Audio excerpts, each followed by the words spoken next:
छत्रपती शिवाजी महाराज तसेच आपल्या भारतीय राज्यघटनेचे शिल्पकार डॉक्टर बाबासाहेब आंबेडकर यांना विनम्र अभिवादन करते। व्यासपीठावरील मान्यवर आणि इथे उपस्थित असलेल्या माझ्या बांधवांनो, मी तनुजा ज्ञानेश्वर चौधरी, इयत्ता 6वी, मुक्काम कुडूस। मी आज इथे एका संवेदनशील पण तितक्याच महत्त्वाच्या विषयावर आज माझे विचार मांडण्यासाठी इथे उभी आहे आणि तो विषय म्हणजेच पालघर जिल्ह्यातील पेसा भरती आणि या प्रक्रियेत बिगर आदिवासी समाजावर होत असलेला अन्याय। मित्रांनो, पालघर जिल्हा हा निसर्ग संपन्न आहे, विविधतेने नटलेला आहे।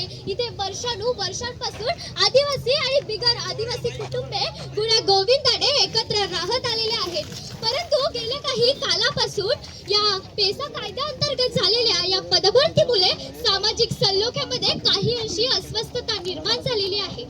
पेसा हा कायदा अनुसूचित क्षेत्रातील स्थानिक आदिवासींच्या हितासाठी बनवला गेला आहे या शंकाच नाही, परंतु या कायद्याच्या अंमलबजावणी दरम्यान 100% आरक्षण हे विशिष्ट वर्गाला देण्याच्या निर्णयामुळे त्याच गावात वर्षानुवर्षांपासून पिढ्यानपिढ्यांपासून राहणारा बिगर आदिवासी आज वाऱ्यावर सोडला गेला आहे। अहो, शिक्षणाचा अधिकार सर्वांना, मग नोकरीचा का नाही?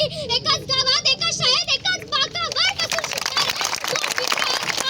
शिकणारे आणि एक बिगर आदिवासी दोघांनी सारखीच मेहनत घेतली, सारख्याच अभावात शिक्षण पूर्ण केलं, परंतु जेव्हा नोकरीची वेळ आली तेव्हा मात्र एकाला केवळ जात किंवा प्रवर्गाच्या आधारे संधी मिळते आणि दुसरा मात्र पात्र असूनही तो बिगर आदिवासी म्हणून त्याला डावलले जाते।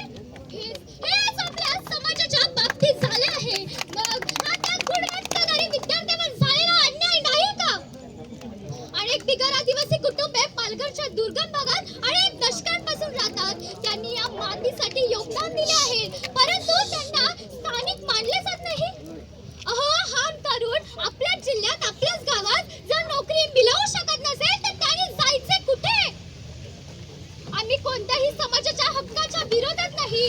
आम्ही आदिवासी बांधवांना त्यांचा न्याय, हक्क हा मिळायलाच हवा, परंतु तो मिळताना दुसऱ्यांवर अन्याय होऊ नये हीच आमची माफक अपेक्षा आहे। भरती प्रक्रियेत आरक्षणाऐवजी असा महामार्ग काढला जावा की ज्यामुळे बिगर आदिवासी तरुणांना त्यांच्या गुणवत्तेनुसार संधी मिळेल। माननीय सर्वोच्च न्यायालयाने आरक्षण प्रवर्गाला 50% जागा भरायला परवानगी दिली, परंतु शासनाने फक्त एकाच वर्गाला 50% जागा दिल्या। मग मला शासनाला सांगायचे आहे की आम्ही आरक्षित आहोत का?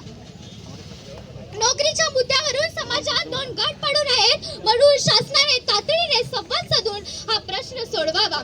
केवळ एका विशिष्ट वर्गाचा विचार करून दुसऱ्या वर्गाला अंधारात ढकलणे हे लोकशाहीला धरून नाही।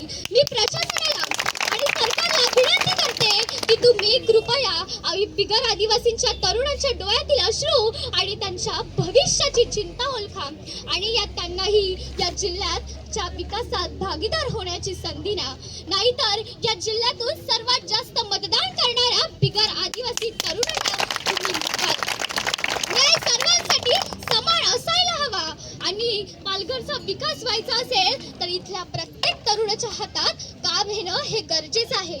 तरच आपण खऱ्या अर्थाने म्हणू शकतो पालघर जिल्हा पुढे चालेला उभ्या या महाराष्ट्रात, भाताची तर खाणच म्हणा सर्व तालुक्यात, नटली सजली वसुंधरा ही उभ्या या नगरात, घोलवडचे चिकू खाता मोद भरे गगनात, वसईची केळी जाती मुंबई नगरात, वसईची मुंबई जाती केळी जाती मुंबई नगरात, मीठ मासे पिकून सस्ती सोन्याच्या नाळ्यात, वाडा पालघर जवार मुखाडा असते जरी जंगलात, वन्य संपत्ती यमाप मिळते याची तालुक्यात, झिजण्यासाठी जन्म घेतला आम्ही या जिल्ह्यात, विकास व्हावा होतच राहावा हे जी आहे ध्यानात।